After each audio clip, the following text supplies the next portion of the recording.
peacemaking around the world. And one of the things that was really interesting that was mentioned was the fact that the seed starts here. I plant that seed.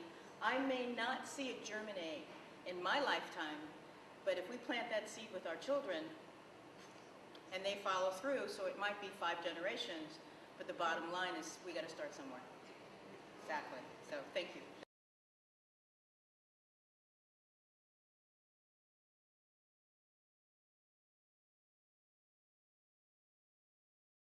When we started, we had a purpose in mind, and our purpose was to look at the experiences of health and well-being among midlife African Canadian women living in Nova Scotia.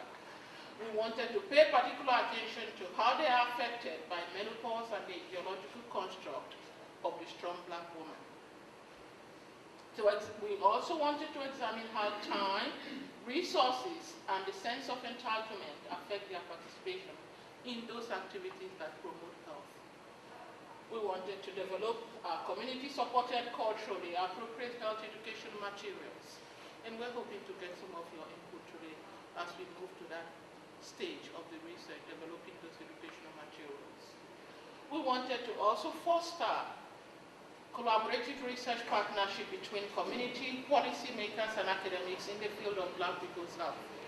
So like one of our objectives for today is to see how we can start thinking about the issues that we bring about in our discussions and how we can build research programs. So yes, Black women are talking about health issues that affect them. They're talking about high blood pressure. They're talking about diabetes.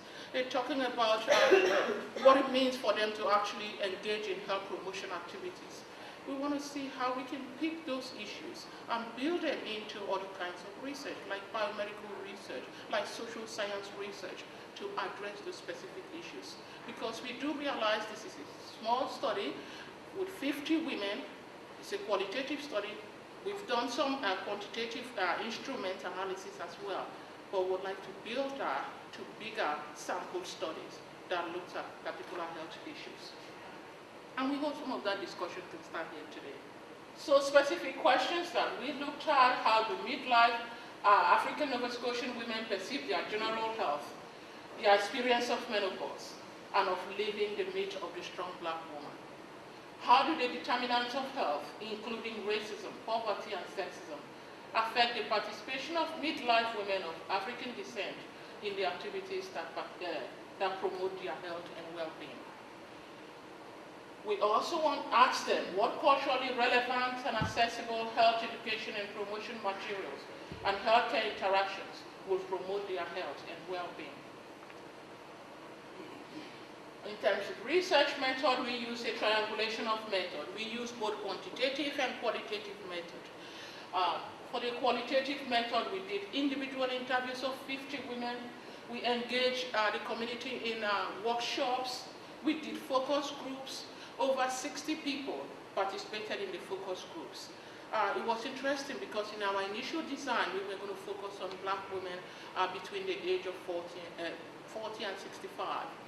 But after we went through the first phase of the data, women wanted men, black men. They wanted to hear from black men and how they can be more supportive. And also, issues came up that required us to change our ethical review and actually include some young people. So we had focus group with youth as well to look at how some of the issues that came up in the initial interviews affected them. So these are some of the quantitative methods that we use. We use 5 instruments. We use a health survey that looked at how women perceived health and how they would describe their own health and define health. We looked at menopause symptom list that actually helped women to identify the kinds of things they were feeling and experiencing during that menopause experience. And it was interesting because we found that some of these instruments became educational tools for women.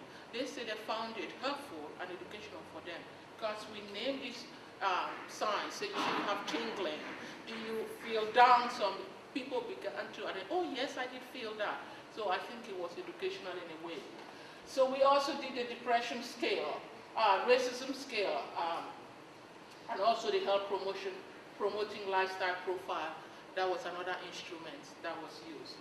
We're still doing the data analysis of all of these instruments. It will be in the final report that will be sent to all of you that are represented here today. But most of what we're going to be presenting today is focused on the qualitative data. 4 themes that each of us will pick a theme and talk about. But before we move into our individual presentations, I just want to highlight some of the key threads or key messages that goes through this. Women talked about access to healthcare. Most of the women expressed the need for greater sharing of information about menopause and midlife health. They talked about doctors were more helpful when they talked about their physical aspects of their menopause, but they were not as helpful when it came to the emotional aspect. And they needed somebody who can understand them fully, both emotionally and physically. They say there's limited information from healthcare providers. They also talked about significant number of people having hysterectomy, and sometimes some of them cannot really explain fully why. So 30% of the women in this sample have had hysterectomy. There was concern for the hormone replacement therapy and associated risk. A lot of people expressed concern, and so they're afraid of using it.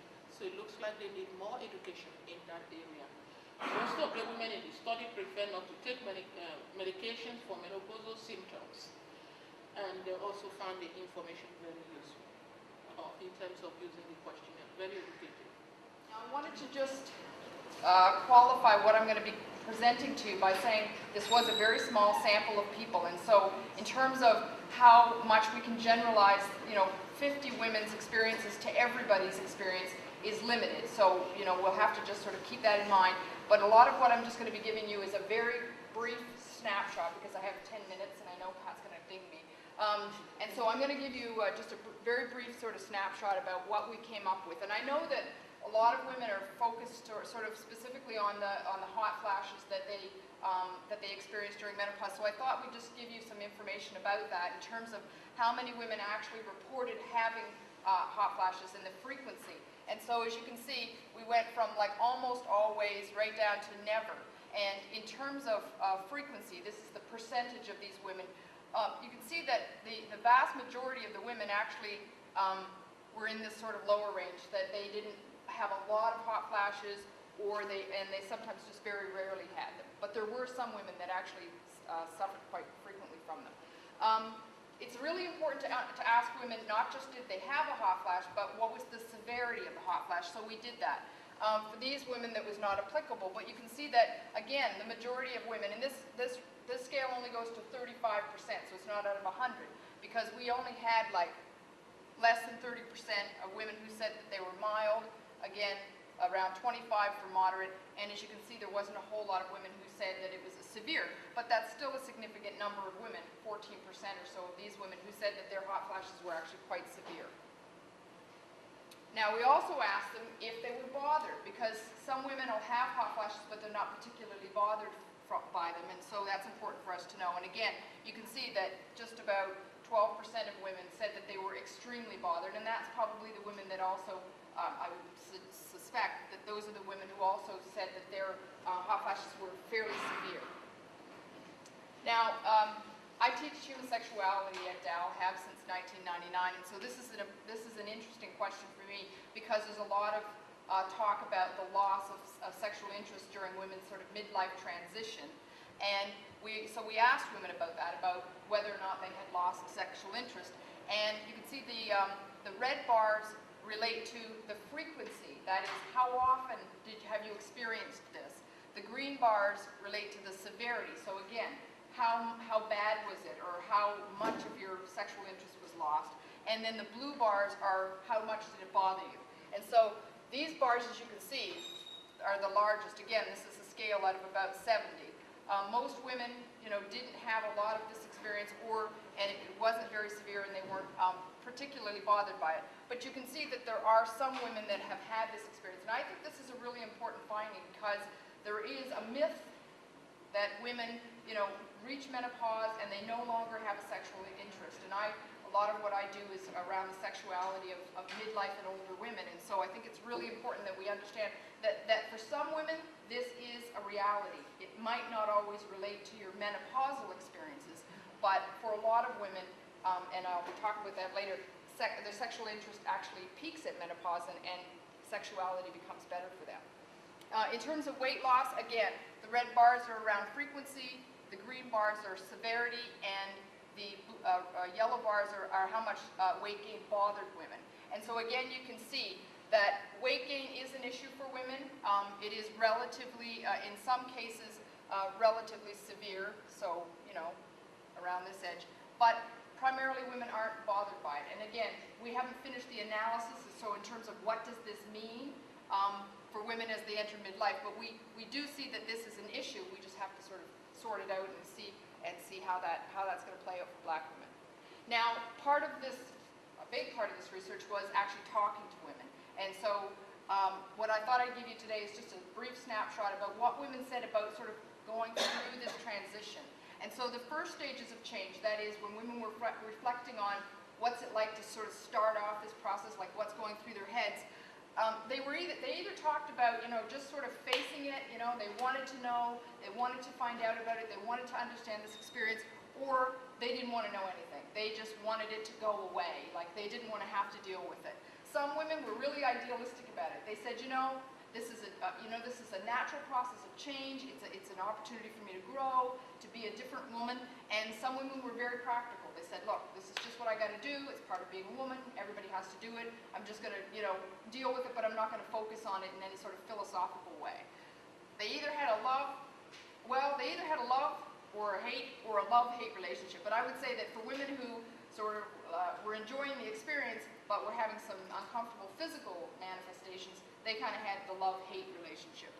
There was a lot of uncertainty, again, because there's very little information. And so women were not sure what was menopause, what they were supposed to go through, and the unpredictability of what was actually happening. And so even for women who were having hot flashes, they weren't, I know because I've had them, you can't predict them. You don't know sometimes whether an emotional outburst is related to something that's actually happening in your life, it's being exacerbated by that, or if it's just part of the hormonal flux that a lot of us go through at that time of life. There were a lot of hysterectomies, and I can tell you that with First Nations women, it's the same. I came up with the same thing. There seems to be a large number of women, too large for our comfort level anyway, who've had hysterectomies that aren't really sure why they had the hysterectomy, that the doctor wasn't really clear about what was going on.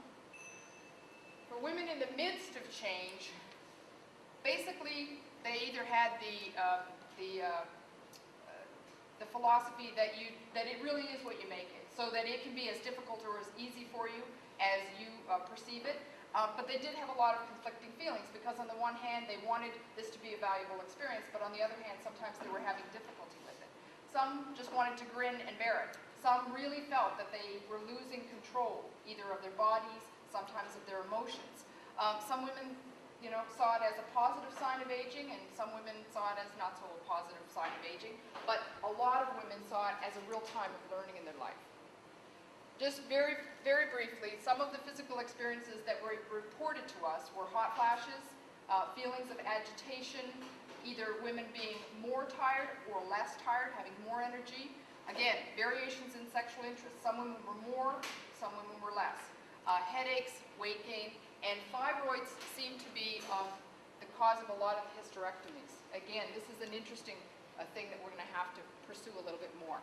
In terms of emotional experiences, many of the women said that they were actually worse than the physical experiences because they were not expected, because they were unpredictable, because people don't really talk about it, and physicians were not particularly helpful around that. They talked about memory loss, poor concentration, just general mood swings, sometimes this notion of just feeling overwhelmed by life.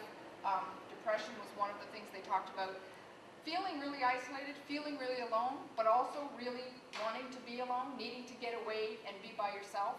And some women talked about this notion of just losing themselves, that they didn't feel like they were the same woman that they used to be.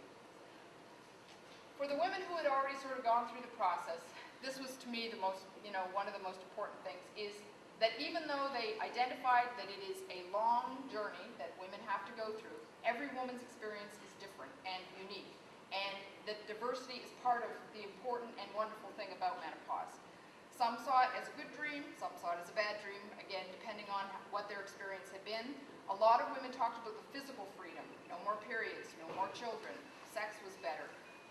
Some women talked about the emotional freedom, that they felt a renewed sense of power, a new strength in their position, either in their family or their community, or just in their relationship with themselves. A lot of women said, when I was young, I worried a little bit more about what I said. Now I feel like I can just say what I think. And a lot of them talked about this feeling of balance, that they had reached a point in their lives where now they felt a little bit more centered, and they had learned a lot about how to cope with things, and they understood themselves a little bit better. I'm sorry, that's a very brief of what it was essentially wonderful, beautiful, rich information that. Now I'm coming down to menopause. Menopause came, when I was going through menopause, I was 45 years old when I started. And I was crying every minute of the day, didn't know what I was crying for. My husband kept saying to me, "What's the matter?" "I don't know what's the matter, just leave me alone." And I cried and cried for about 2 years. Then that was, after 2 years, I kept wearing hot flashes. That was the next thing. My feet were sticking to the bed every night to get myself cooled off. But I'm through that. Relate as being 47, going on 48, I've been really crazy, and to actually see it I thought I was going crazy. I thought, oh, I got to see my doctor. I mean, I'm going out of myself. Mostly everything that I witnessed and seen on that, as the research has uncovered, is me. I have been experiencing so many things in my life in the last 4 years. My doctor tells me there's no premenopausal, you still have a period, so you're not going through menopause. I'm like, oh, well, then I'm going crazy. Are you sure there's not a premenstrual pausal, something that goes on between the period you stop having your period? Or is it just happens when it stops and then you go through this period? And I was told yes. Now I see that, well, then why am I experiencing all these things that is due to menopause if it's not premenopausal? And I think that's what we need to get out to a lot of women, that your symptoms do not start when the period stops. It starts before, and then you have, that comes with it. And I think that's what we are, like, as black women, we feel that, like my mother would tell me that she went through menopause when she stopped having a period. That was it. That was it. There was no conversation about, and you get the hot sweats and you go through it. I'm feeling like, oh my goodness gracious, what if I can't go through it? What if I can't do this? I need encouragement in order to be able to handle that. And as black women, I can identify with the strong. I'm feeling like I have to put on a front in front of people so that they see that I'm handling things and I'm strong. Meanwhile, it's tearing me up inside, and that's not good for my health, because my well-being is not being taken care of in the meantime. And so I'm glad to know that I'm not going crazy.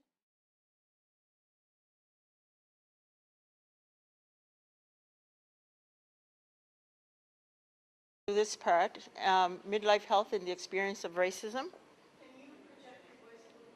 I will try. Okay. And this presentation is between Julius and myself. We're going to talk about the context of racism, the impact of racism, a general overview of women's health, dealing with racism, and coping mechanisms.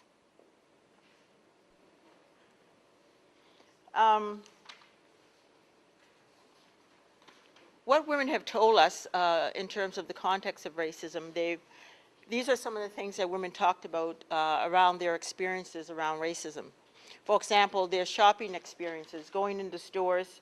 Young women in particular talked about this and being followed by people in the store when they're shopping. Being able, sometimes it was really overt when they actually saw people following them in the store and people would ask them sort of what they were doing and they would just be really embarrassed and leave the store. Most of the young women had that experience. People also talked about things like having to justify yourself all the time, having to explain to others about things in your life, actually, why you're doing something or what you're not doing. Women talked about that policies and practices needs to change around this issue.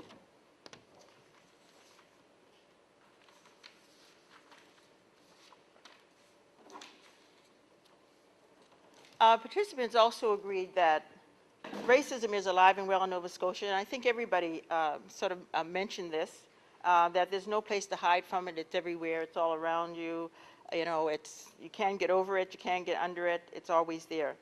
And talking about experiences where people were putting them on the spot, that sort of thing. People also talked a lot about, women also talked a lot about having to answer for your race. You know, whenever you're in a situation where you're the only black person and people ask you questions, like I was asked yesterday at doing a workshop with a COA, you know, how come you people don't have any black organizations that deal with your issues? So I just said, how come you people don't have any organizations that deal with your issues? So it's that kind of thing, always being put on the spot to kind of answer to those questions. And so women talked about that they're expected to know everything about everybody in the black community and to be talked on behalf of the community. And they found that very racist and also, you know, very, very stressful. This was another big issue, lack of respect from colleagues. Women talked about it, particularly in the workplace, that, you know, the lack of respect actually would come from people who didn't respect the work that they were doing or was always questioning the work that they were doing. They're always talking about having to represent in the workplace or being ignored. People not understanding their history or their background. People invading their private space by touching their hair, asking personal questions about your community or about things that were happening to you. So people, oftentimes women talked about in the workplace keeping to themselves and not talking to other people, like on lunch hour or something like that, just going off by themselves and not really bothering with other folks. Somebody said, I hate being put on the spot. They just take you out of your element and address different things. It's not pleasant. You go into a store or you go into a workplace and it's the same.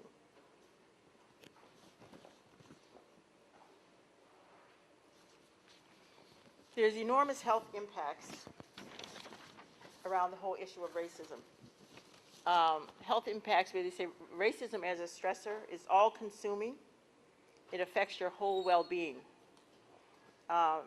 Many emotions all of the time, up and down, emotions all of the time. Layers and layers of things, one thing on top of the other, not being able to address the whole issue of racism, particularly in the workplace or when you're shopping in stores, not being able to address it at that time. So, you know, it makes them angry. It results in anger, rage, and overwhelming feeling of not feeling good, not knowing what to say at the time, and thinking about it later, which just makes you more angry and being more overwhelmed and more rage. Consistent vigilance, not being able to relax, sort of always kind of tense, until you can move out of that space. They can't let it go because it's around you all the time. So it's always the stressful thing happening to your body all of the time. Fatigue, women said, it just wears you out, wears you down mentally, emotionally, physically, and spiritually. It has an accumulated impact over the years. It just keeps, from the time you're young until you're old, it just keeps adding up. Social impacts, very complex, the struggle within society, always having to look up, to something. Many women counted that racism have shaped their identities. It has an enormous impact on them because of their presence in mainstream society and the media. But also in the dynamics within the black community. Individuals who grew up, grown up, produced a culture that judged them on the basis of the color of their skin.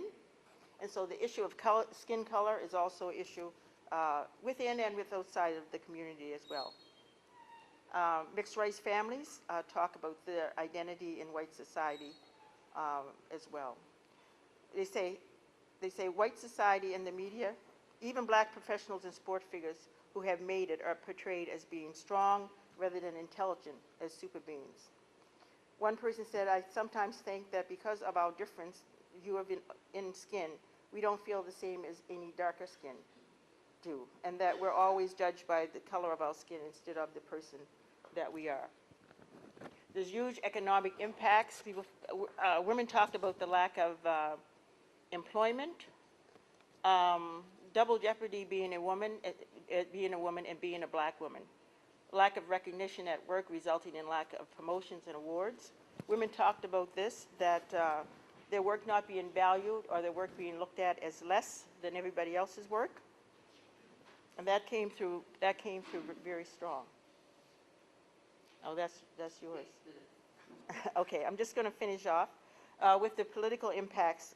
Women also talked about the fact that there is no politicians that represent them, no politicians of color that represent them, and therefore it's more difficult in terms of policy change and that sort of thing. Just 1 second, please. I think, okay. Midlife health and racism happens to be a common thread that all women talked about on this research. Racism happens to be something that binds everybody together, and they were all having that experience, and Yvonne has mentioned a whole lot. General overview of women's health, and this is one of the instruments that was used. It's called the SF survey instrument. Women filled those questions out, and from the answers given to each of the questions, that I came up with this pie chart here. And it's quite very easy to understand. Each piece of the pie is delineated by color. The summary status, women said only 6% said they have excellent health. And the percentage that said they have very good health is about 26%. And average carries the chunk, which is 42%. And fair is 22%. And poor, 4%. But what easily will catch your attention is when you sum poor, fair, and average, it's about 68%. So from 50 women, about 34 falls within poor, fair, and average. And we can be the judge of that statistics. That's like the general summary. And further in the analysis, and I'm going to read this from here because there are quite some number. We further did a further analysis on the physical and the mental component of that instrument. And the physical aspect looked at what trouble do you have climbing the stairs, what difficulty do you have doing some physical activities around the house and other things. And from that, we got a number that says women's physical fitness is 52.55, and I'm going to clarify that in a little while. And for mental health, using the measurement of being downhearted, feeling blue, being peaceful, and calmness, the score is 44.83. And in quantitative analysis that's been done over and over again, the researchers said if this score is less than 50, then the overall health of that population is poor, or it's not very good. And we can see that from this population, 52.55 is just about the margin. And actually, when it comes to mental health, 44.83 is a failure. So from that, we can come to some conclusion.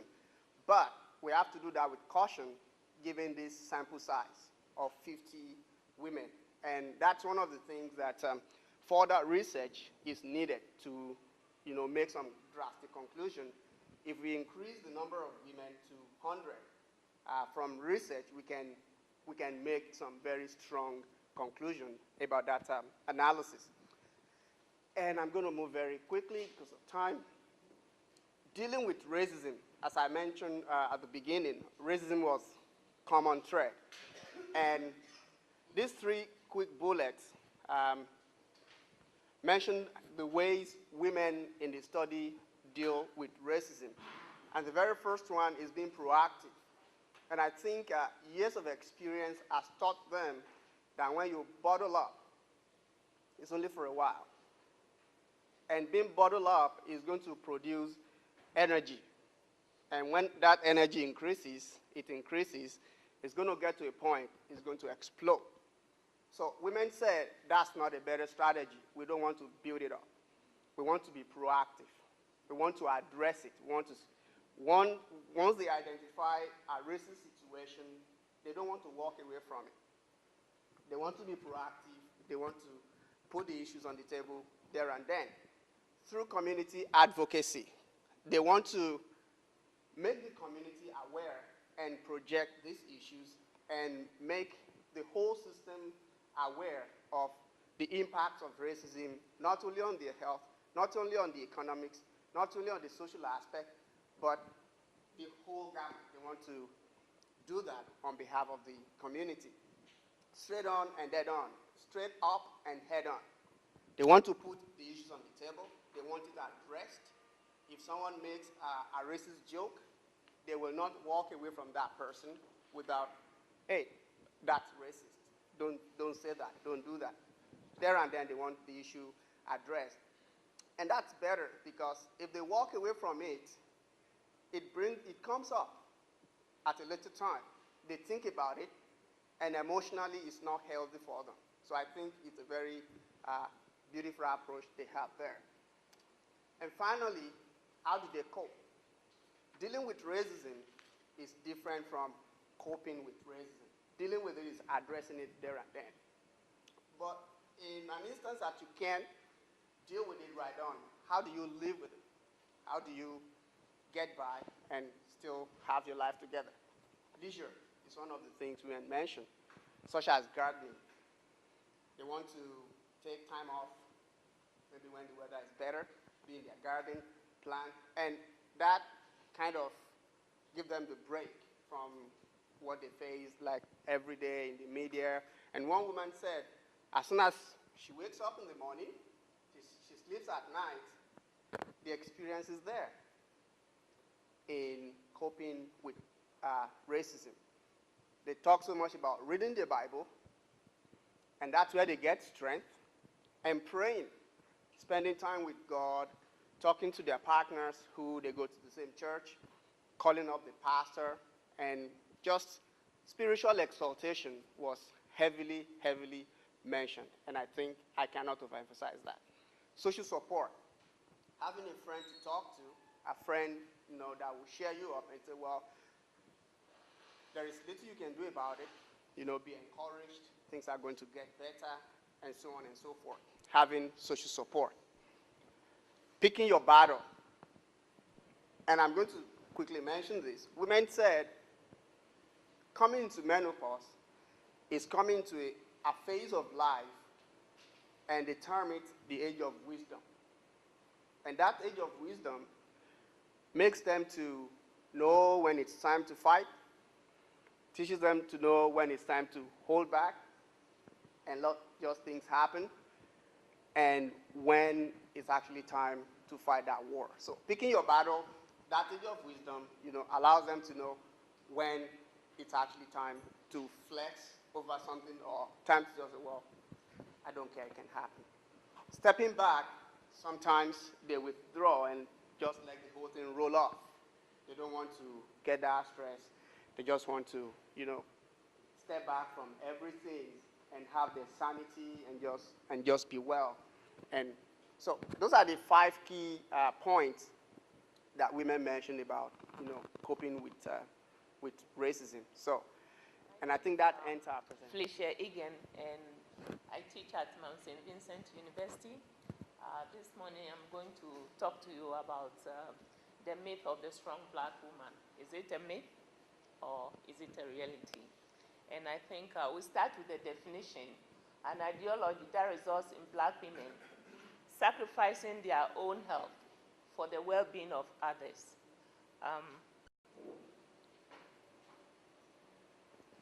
Now, the history and the background of this notion of strong black woman comes out of slavery and post-slavery experience of women, where black men are not allowed to be men in the traditional sense, and therefore women, especially the midlife women, have to cope with everything, taking care of everything, the community, the family, and everybody else. It's also a form of resistance to oppression. Black women in general, like other women, they face a triple jeopardy. All women have to work hard, but black women, they have triple jeopardy because being strong is a form of validation and victory over struggles, as assumed up in the following quote. Black women have to work hard. You have to be strong to get through this world today if you're a black woman, due to isolation, poverty, racism, on top of sexism.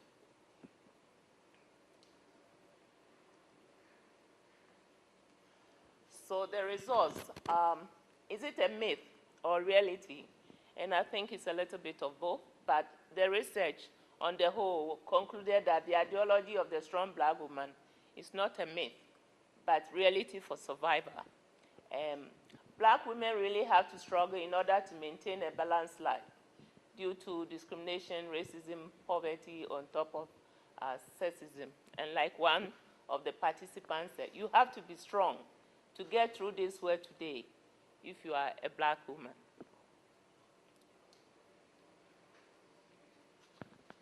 Now, the mythic part of this strong black woman is the expectation of families, community, and society of the black woman, and the expectation that they are non-human and they are superwoman who can achieve everything and care for everybody without breaking.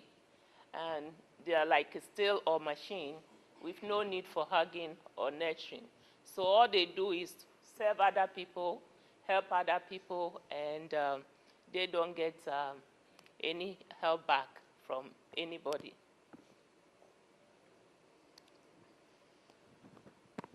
Now, how did the women view the image of the strong black woman? The women spread a wide range of attitude and mixed feeling about the image of the strong black woman. Some of them felt they are strong. Some of them too said they are not strong, and even there was ambivalence. Some said they are not strong, but then in their words, they said they are strong. So there was this mixed feeling. And some are proud of their strong black women ancestors. And there's a quote there, it said, I know from our ancestors that we black women are strong. That's proven. That's given, okay? If they did it, I can do it too. So they think they're strong. And some of the people didn't think being a black woman, a strong black woman, is a choice. They hate to be strong. A strong black woman has to do everything. We are mothers, but we are fathers too. Even when we have husbands, we feel like we do everything. They are the pillars of the community, and they take care of the community as well as the family and everybody else in the community. So some buy into being strong black women. Some of them accepted that they are strong black women. I often feel that I'm running out of time trying to get everything done that's expected of me.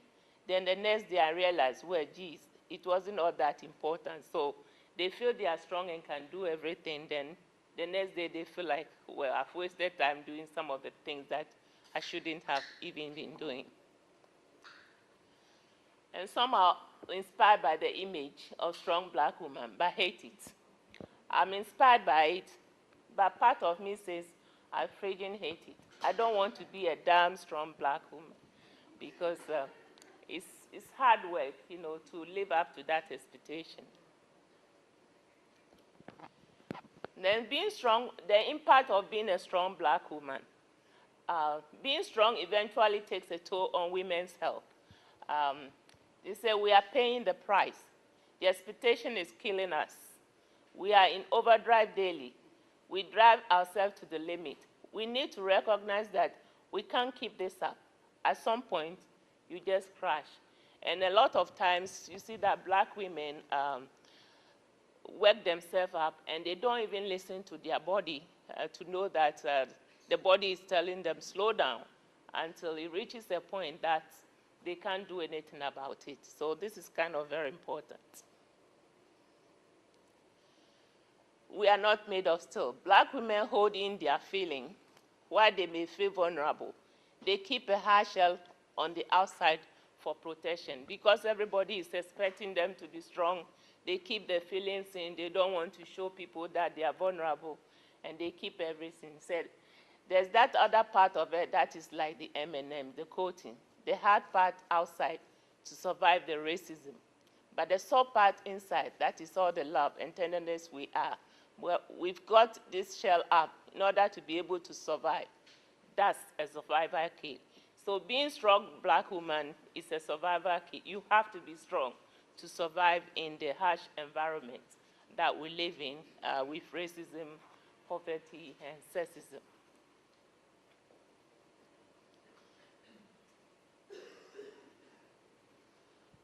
The women also thought the myth of the strong black woman is dangerous because it implies that black women are machines. I remember standing on a hill screaming, I am not that strong. But you feel like you have to be, like we are made of steel, and that's so untrue. We have feelings, we hurt, we cry, our hearts are broken. The term strong ain't nothing about being made of steel. So people expect you not to cry because you are a strong black woman, not to have feeling, or not to say I'm sad or tired. And this is what he's saying, that he went on a hill and started screaming, I am not that strong.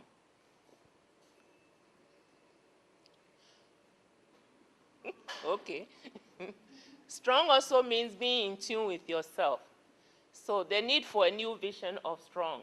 So what we're saying here is that we need to define strength in a different way. That it doesn't mean you have to be perfect and, go all the time. But take time and take off yourself. Strong doesn't mean perfect. Just because I can't handle certain things doesn't mean that I'm not a strong black woman. I mean, it means doing the best you can. My motto is take care of ourselves so we can take care of others. Meaning, if you don't take care of yourself, you are no good to anybody else. And many black mothers, we have to tell daughters it's okay to make mistakes. Many black mothers do not encourage their daughters to be strong as they did. So we are now learning and educating our children. Don't be like me. They want them to know it's okay to make mistakes. Be yourself. If you are tired, tell people you are tired. If you can't do it, tell people you can't do it. So strong black women, that's just who we are. But everybody expecting everything and leaving you no room for error. That's emotionally and spiritually draining. It makes you forget you are human.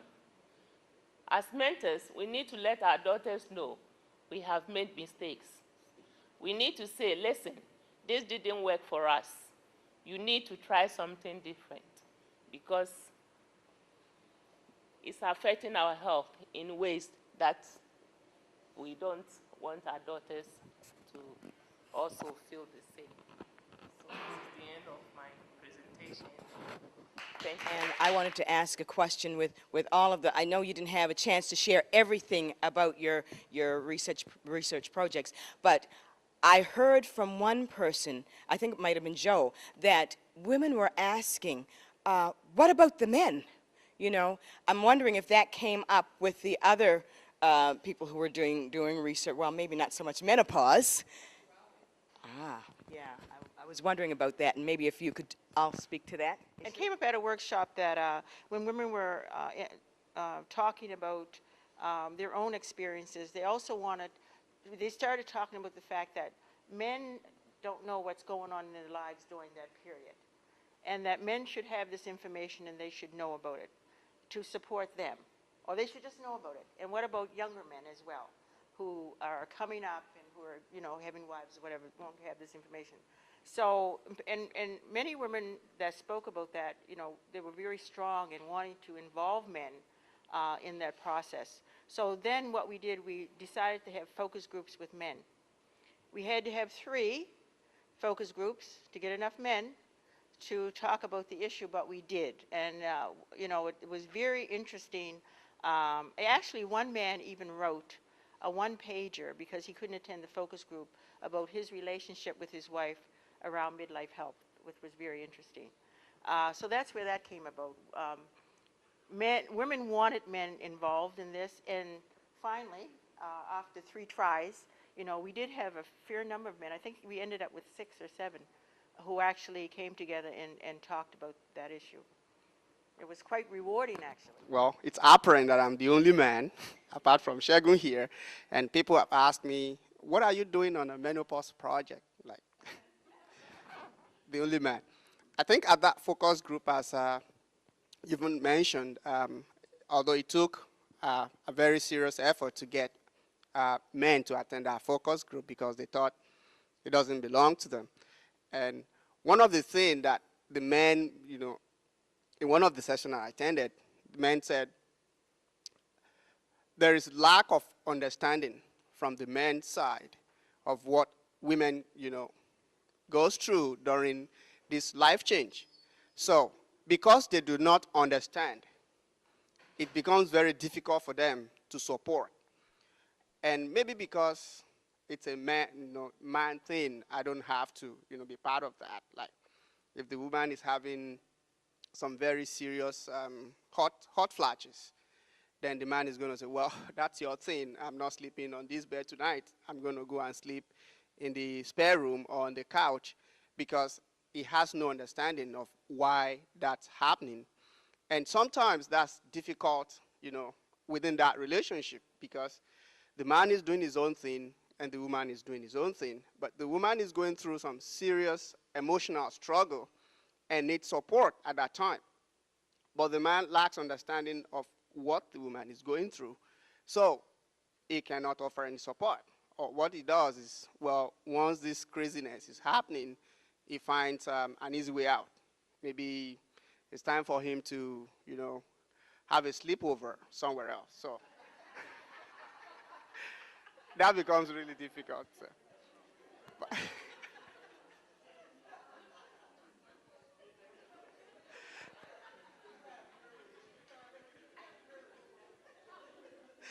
So I think, yeah, that's some of the contribution we had, really. And I thought it was one of the gaps that was identified.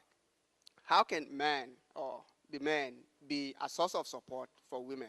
And I think I'm not, you know, overflogging the issue. I think it's majorly lack of understanding. And I think Charlotte mentioned something about loss of sexual interest, and I think that's a myth that's been perpetrated over the years, that once women get menopausal, you know, then it doesn't happen anymore. I think that was a myth. I think research said sex gets better with age because there is no pregnancy to be afraid of. The monthly menstruation is over, and all those worries are gone. So it's at that time that women enjoy sex better. Any other contribution? That's a very good question.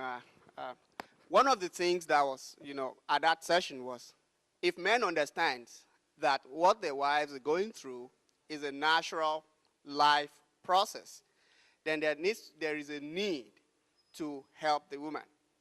For instance, if the woman is feeling so emotional and she couldn't prepare dinner, the man should understand, say, that's okay, my wife. We're going to call for an eat out tonight. Don't worry about cooking. Don't worry about washing dishes. I'm going to order pizza, and we're going to eat, and we're going to have fun. Or the man will say, that's okay, you're having hot flashes. I understand you can put up the windows. I'm just going to get extra blankets, and we can sleep fine together, and I just, Yeah, I need to understand that it's time to support you as my wife. It's not a time to alienate my wife, or it's not a time to say she's going crazy, then what I have to do is debunk. So it's a time, if men understand that it's a natural process, and it's something that, it's not that they're crazy or something is happening to them, then they can provide not only the physical support, but the emotional aspect as well of encouraging them and saying, it's okay, it's fine, it's not something that's going to go on forever. I think now that we're talking about men, the other group that we pulled in at the later phase of the research was the young girls that we wanted to hear from, because we had our notions about what the young girls are doing. We thought that, they're not going to be like their moms, they're not going to want to be strong black women. And then we had this focus group here at the center. 12 young women came. And of course, they were buying into the myth of the strong black woman. Oh, yes, I have to be strong. It's good to be strong. and we thought, we didn't know this is what they're thinking. So they need some education. They still need some education where they can meet with each other. Are we okay? Okay.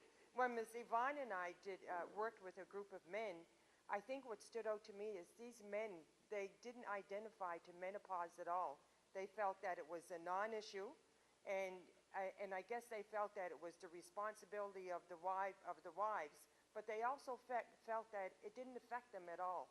So if there were problems in relationships or whatever, they couldn't connect that, but maybe my wife is going through a change. And they also couldn't answer whether they go through a change or not, if you remember that. And I found that very important. To get the researchers to give us a little bit of a breakdown on the racism piece. In my own experience, I have learned that when we speak of racism, people don't really understand what we're talking about. They think we're talking about overt instances of racism, i.e. you walk down the street, somebody calls you a name, or you hear somebody say a racist joke. But there are so many, but when we talk about racism systemically, we're talking about the way that society is constructed, so that if indeed it's hard to get a job, or if indeed you're not reflected in the policies or the systemic kind of situation that we're in. And I've even been told that by other researchers, specifically the Racism, Violence, and Health Project that Dr. Wanda Thomas Bernard is leading at this point, that in some of that research, when black people are asked about whether or not they're dealing with racism, they say, no, it doesn't affect me, because their understanding of it is that we're talking about something very specifically overt, like did somebody call you a name, or were you feeling that you couldn't have a service because you were black. And so if it's not that overt, then they don't feel that it's affecting their lives. So I think we do have to explain what we mean, that it's not, there are many different aspects of this. And can you tell us how this research delineated or deconstructed what we mean by racism, or if it didn't, what your perspectives are about that? Maybe one of the things that we could do is, on a serious note, is that I know that little boys are taught, I guess in the islands, how to cook. So perhaps we should be speaking to boys from an early age to let them know that these things happen. It's all about education, for male or for female.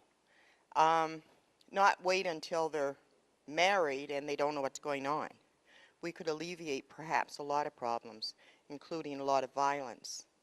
But when you're talking about racism, when you just spoke about racism, I was listening to Rick Howell the other morning, and I was really, really surprised at the callers that called in and had no idea really what racism was all about in the walls of our society.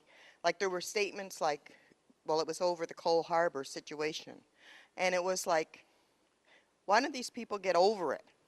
There were certain comments that were made, and a lady called in and she spoke to Rick Hall and asked some questions, and really and truly he couldn't even answer the questions of racism. So somehow we've got to get the message out, as you were saying, Sharon was saying, that we need to, we're not somehow not educating the public, the whole public, black and white, or Aboriginals or whatever. There's something missing, and maybe it's our responsibility as black people to try and get this message, because I can honestly say that when I was listening, I was surprised, but the callers were genuine, a lot of them, that really and truly had no idea what it's all about. I know what I feel, and I know why I feel it, but to her, it was, there was no problem. So we need to do something about that. Talk about racism in many different ways. And I'll just give you a short version of my deconstruction of what they talked about. I think they talked about racism affecting them at different levels, at the institutional level, on a personal basis. So I'll give you some of the examples of what these issues might be. The lack of policy in most of our healthcare institutions that looked at issues affecting minority generally and black people in particular. I think it's something that has to do with that. Why are we not talking about it? The discomfort to talk about issues about racism. The training of healthcare providers. When you talk about our curriculum content, are we teaching the people, the medical doctors, the nurses, the people we're training how to assess the dark-skinned person? Are we teaching them when they see a newborn black baby born and they're assessing the skin of that newborn baby? Do we have a language in our medical textbook that describes what the healthy newborn baby with dark skin would look like, so that pink is not the color that scores the two and the black baby that doesn't look pink starts to lose point right at birth? I think those structures all affect the way we look at people across culture. So policy, research, are we doing research in these issues? Yes, we can talk about high blood pressure, but do we know the incidence of high blood pressure among black people in Nova Scotia? Or are we assuming that everybody's the same, and so if 3% of our population are affected by high blood pressure, that in the black community is the same? No. We talk about them not using the system. I've gone to places where I talk about issues affecting black people, and they say black people don't even use these services. One place that black people use their services, the renal dialysis at the QE2, because that's where the system has failed. They've been waiting at home until everything's failed and they go in there. And so black people are overrepresented in facilities like that. And people who work there tell me. So the women talked about that sharing of information, that understanding. So we do not have healthcare providers that are culturally competent in terms of addressing their needs. That's what they mean when they talk about racism. They mean when you walk into a room to interact with somebody and you could see their reaction. Maybe they want to start an IV, intravenous infusion on you, and they see the dark skin, and they're shaking, and they can't even remember that you palpate, you don't have to see. So those things were not taught in our professional training schools, and it affects the way we're cared for. We walk into a system and there's no visual images that represent us. And you look and you say, I'm not welcome in this institution. I don't see any image that looks like me. We're not represented in terms of in management and decision-making areas. And so people make decisions, for example, about the kinds of lotion to buy for women who use your services. And you never think about what the dark-skinned person would use. And so they come in, they can't find that. So all of those things affect us right from the personal level to the systemic structures.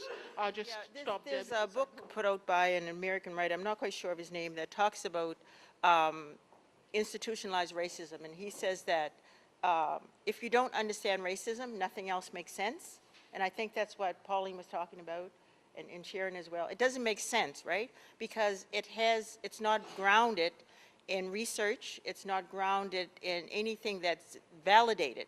There's no reason to be racist. There's nothing that I've seen in any research that says, you know, this is why you should be a racist. This is why we should have racist institutions. It's just not there. So it's insanity, and he classifies it that people who practice racism or institutions that, and he talked about institutions that are really very similar to our determinants of health, that if it's not grounded in anything, then it's a form of insanity. So he suggests that it's a mental illness. So when you look at it from that perspective, I think that you're looking at systemic and institutionalized racism, that where we're starting is to force those institutions to deal with why they're that way in the first place, because there's no reason for that. And if I wanted to give you everything on a strong black woman, I'd be here all day and all night. I had some stuff written down, and I had 2 pages, and I hid it from myself. So I'm here on faith.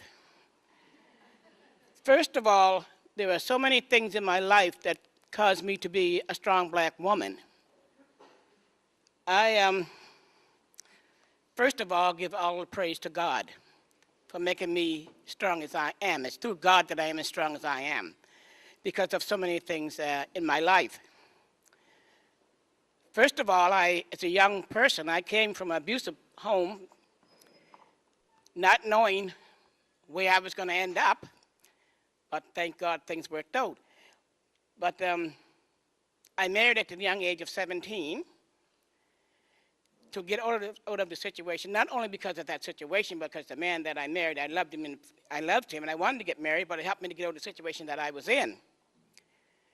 After marrying, I started having babies and couldn't stop. But I still thank God, because he brought me through it all. I had 7 children.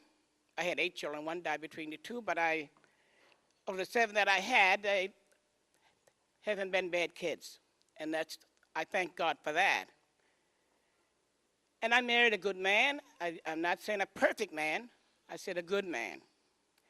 He's been good to me all my life. When I started out having my children, I didn't know what I was going to do or where I was going to turn. I didn't know, because Mom was still in the same situation I came out of. So I couldn't get too much help from Mom, because she had to look out for herself. But I still say God was there all the time. When I married, I said I had to go to work, not knowing I was going to keep on having babies. But anyway, I did have my first child. After that, I decided 2 hands can't do it all. Things I needed that my husband couldn't do. He had a job, he worked all his life, but 2 hands couldn't do it because I wanted it yesterday. I couldn't wait. But anyway, I had to go to work, and I don't mind saying it. When I started out doing housework, and I would do it again if I had to. It was an honest job, and I did it. It was through one of the people that I worked for that got me where I am today. She said to me, Rose, she said, you don't have to do housework. You're too smart for that. And she said, I know you need money, but she said, I'm going to help you the best I can. And this was a woman that I'll never forget. She's dead now, but I'll never forget as long as I live. She called Manpower, and she explained that I wanted to go back to school and upgrade my education. And that was in February. In March, I got the call to go back to school. I did go back to school and upgrade myself to grade 12. I ended up going out after that and getting a course, a business course. But there was a problem when I got the course. I couldn't get the job.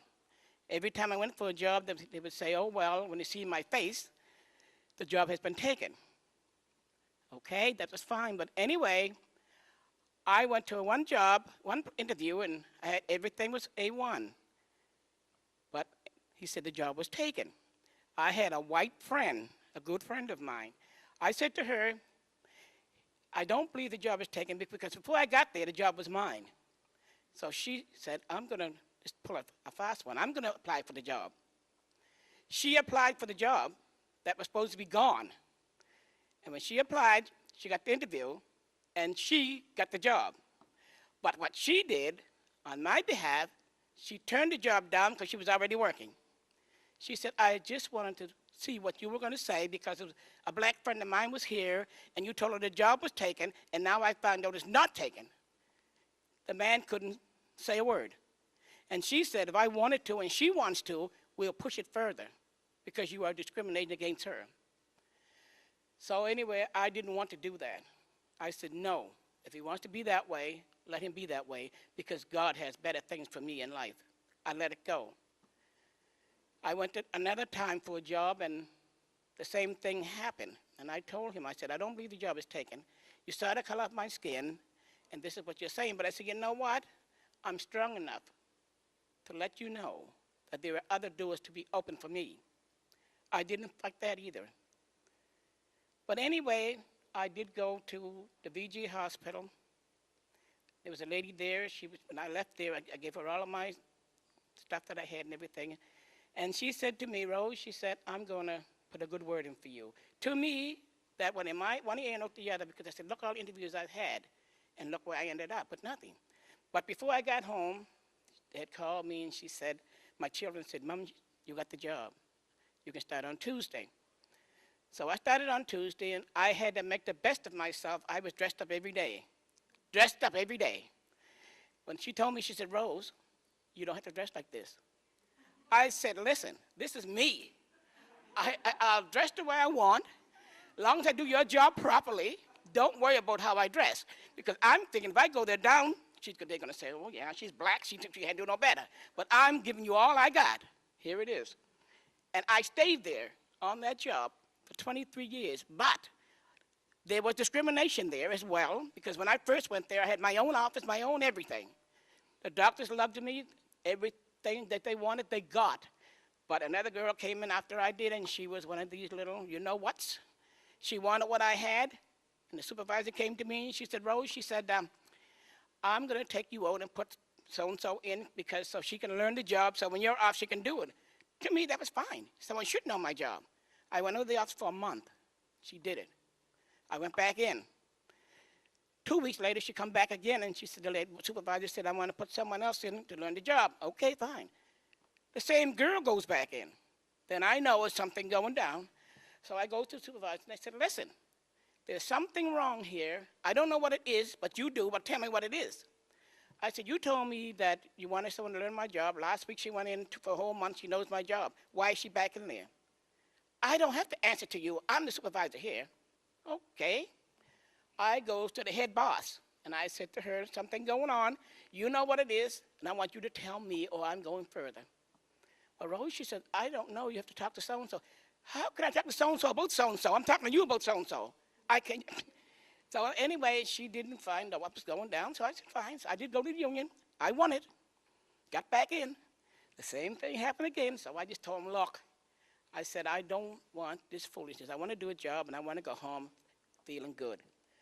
So anyway, that was fine. I said, I don't want to go back in there because it was a mess in there. I'm not going back in that office again. I'm not going to do it, so just give me a job so that I can do. She gave me another job, and I did that other job. And 23 years I was there. When my time come to retire, you talking about a lucky, happy black woman, that's what I was.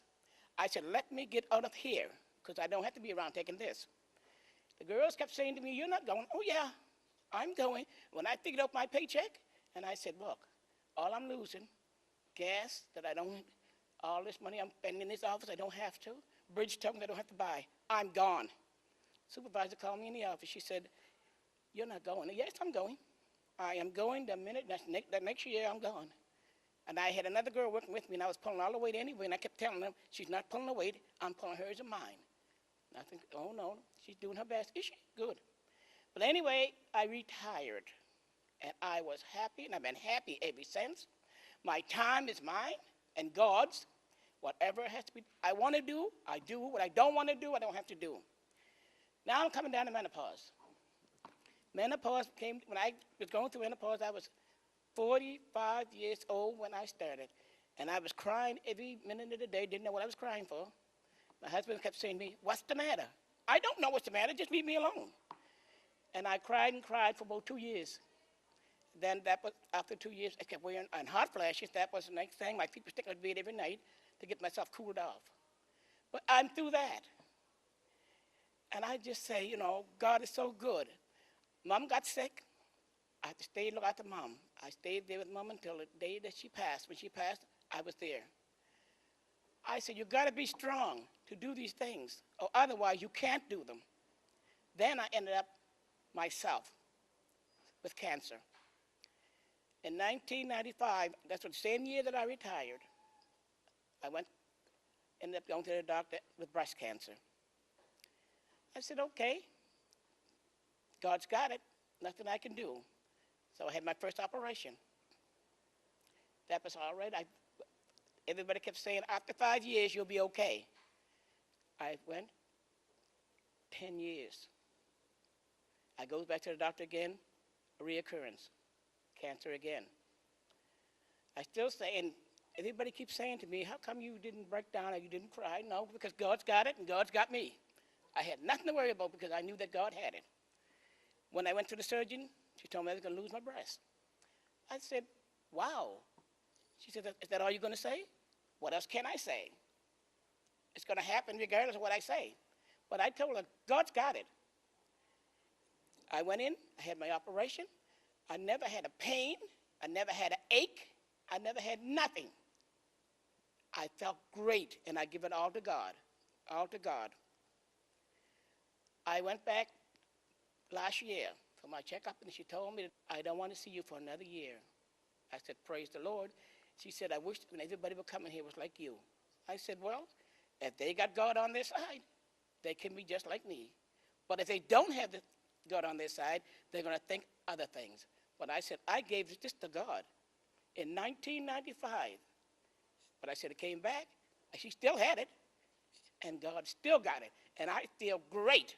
I feel great. Don't have an ache or pain, nothing to worry about. But most of all, I just thank God for the family that I have. I thank God for my husband. He is the first time yet to hit me or even think about it. I said, I got one of the best men in the world. My children, I thank God for them because they're there when I want them. And I have 11 great-grandchildren. But there's not a day that passes by that my 7 children doesn't call me and say, Mom, how you doing? Do you need this? Do you need that? And sometimes I say, you're getting on my nerves. And my oldest daughter said to me, I'm going to keep on getting on your nerve. I said, and nothing you can do about it. I said, okay, nothing I can do about it. But I do thank God for it. I thank God for the problems that I went through because it made me strong. And I'm still getting stronger day by day. I'm working with the Women's Institute now in their thing with violence against women. And I enjoy it. I'm on the road every day, Antigonish, Halifax, New Glasgow, Toronto, all over the place. I enjoy it. It's a blessing because I said when I retired, I was not going to sit home and grow old in a corner. And I'm not. I'm going while I can go. When the time comes I can't go, well, then I can say, well, God, you gave me all that time that I had to go. And now I can't go anymore. But while I can go, I will be going. I just give God all the praise and all the glory. You never hear anybody, people talk about the Lord the way I do, but I have to talk about the Lord because it's only God that kept me and is keeping me right now the way that I am. And I just thank you for everything. Thank you for the time that I had. I don't know if my time is up or not, but I'm finished.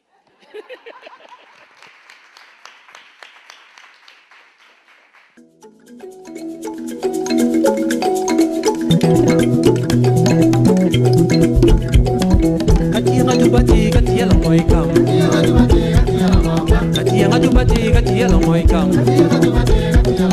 Katiya dedinga katiya la moika. Katiya dedinga katiya la moika. Katiya jubuduma katiya la moika. Katiya jubuduma katiya la moika. Katiya ngajubati katiya la moika.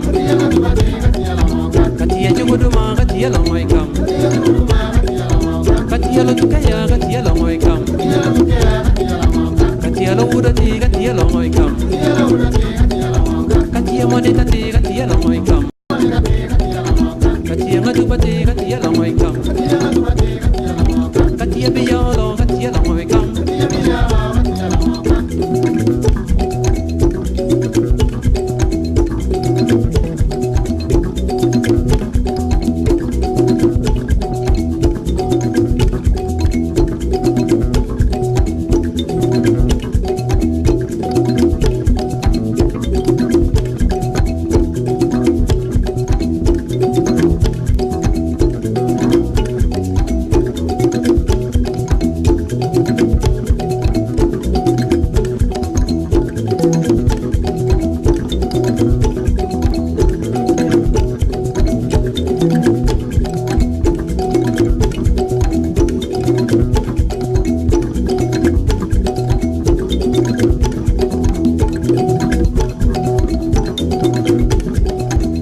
yang atu bati kati ya la moy kam.